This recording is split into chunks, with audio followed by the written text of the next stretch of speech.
Aloha. It's been about a year since I've had my out-of-body experience. I've shared it somewhat this last year, but I think I'm really ready to share it more now as I feel like I've fully integrated and have a clearer vision of why it happened and really embracing it.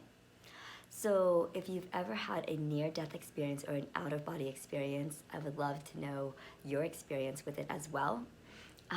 They are very similar, out-of-body experiences and near-death, but they're different because near-death experiences are situations where a person dies and they choose to come back.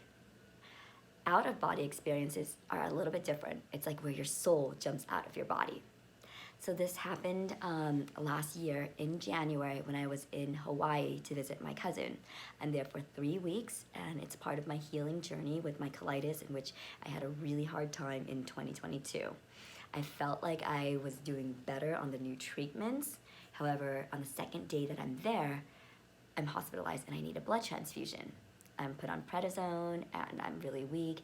I'm healing quite well for a week, and then all of a sudden I had a day where I was just bleeding for an hour, like going to the bathroom. It was just straight pure blood. So we go to the hospital, and I was dismissed because I was just there for a week and all my tests were okay.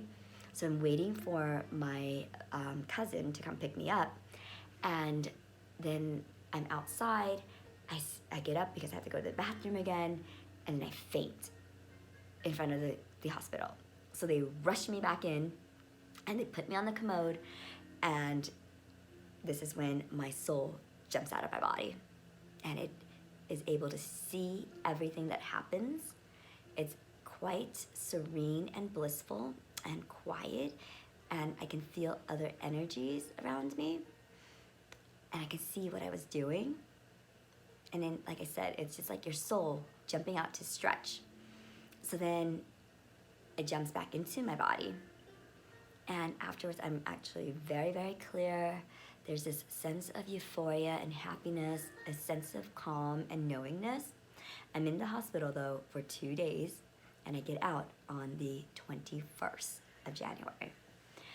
So I remember this day very, very well, or the next 2 days very well, because every month on the 22nd is an angel day, and it means dreams come true and alignment. So I'm out of the hospital on the 21st. My friends come pick me up, and this is the third leg of my vacation, and so I have friends coming to visit me. They have a friend in Hawaii, and so I meet her, and we all talked about going to the beach the next day. However, the beach that we go to, we need to know someone that lives near there because there's no parking. And so I wake up on the 22nd and I meditate, and I write that whoever comes into my energy field that day are my angels, and that today I will greet this day with love in my heart. I did this meditation with this gal named Erin Stutland, in which I have a movement app with her. And so I did that meditation, and the day was so beautiful, and something amazing happened then. So I stepped foot off of the car onto this house that I didn't know who it was. It was this girl named Flo's sister who lives near the beach. And there's about 12 of us. And I could immediately feel my body tingle. This is a different land. This is a different grid. Because I do space clearings, I know certain meridians that affect me, and I knew that this was a different grid. I was very calm, and I met the owners. I asked to go to the restroom, and I go to the restroom, and then I see a vortex. I feel the vortex.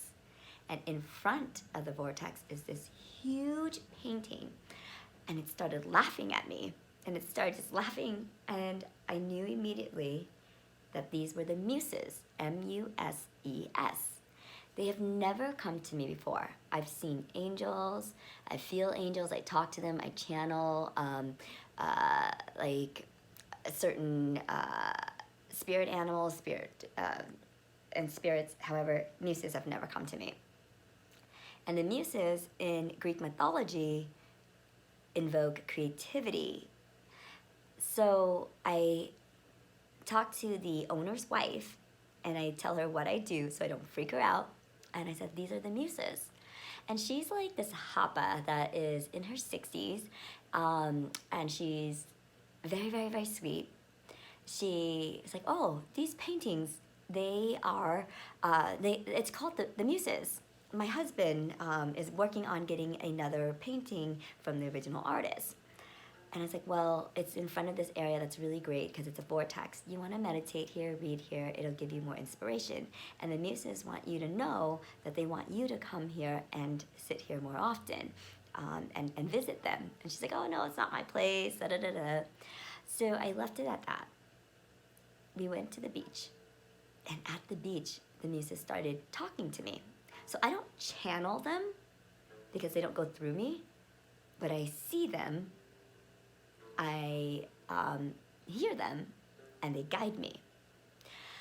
And they told me that our answers are through creativity and art. And they said that all of these souls are ready to come now, and that people who have been having harder time having kids, this is their time because all these souls are ready. And the souls that are coming in now hold the answers to a lot of our problems. And our problems are solved through creativity and art. And so part of that day is about vortexes, activation, finding your muse. And that has been a mission or activation for me since last year on that day. So my mission is to help activate other people, and then also help them find their muse. Through this last year of 2022, I had to integrate. And there were parts of it where my body would break down, so then I can integrate.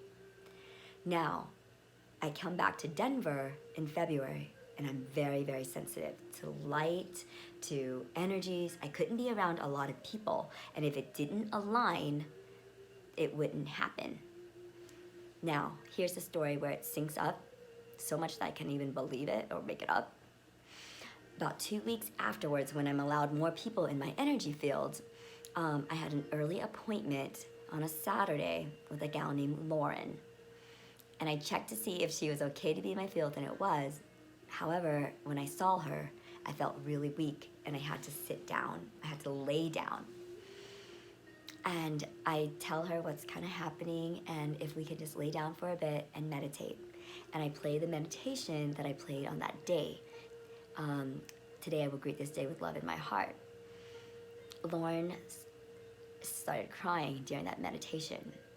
And she said it was because a year ago she saw a shaman in Peru, or like down below, and she asked that her heart be open, and she went through a pretty like traumatic time.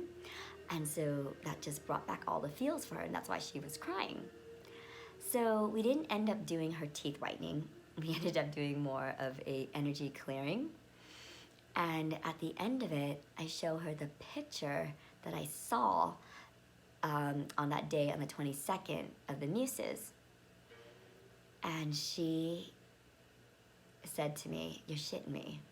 This is the same painting, or the same picture, hanging in my bathroom at the Airbnb that I'm staying at." So I knew then that this must be a famous painting, and I never connected it at that moment or even afterwards. And so she sends me the picture of in her bathroom when she gets home. I send the picture that I saw to my friend Tanya, and I was like, "Hey, do you know what this is?" And she's like, "Oh, it looks like a Picasso." So I look up Picasso, and Picasso has a series in which he calls the Muses. And that painting is one of them. So the universe is very, very funny in showing you its ways. So my mission this last year has been to help find your muse. Help me find my muse. Help me connect to my muse. So the whole thing with outer body and near-death experiences is that you do come back changed. and you're more clear, and you do have a mission. My friend connected me to Anita Moorjani, who wrote the book Dying to Be Me, in which her her near-death experience cured her of her cancer, and her story is quite remarkable. People who have these experiences also do heal a lot. However, their healing is different in the speed, but normally it's pretty quick. So my life has changed 180 since this near-death out-of-body experience last year. I had to disengage from parts of my businesses so that I can make room for this. And so my mission now is to help you find your muse.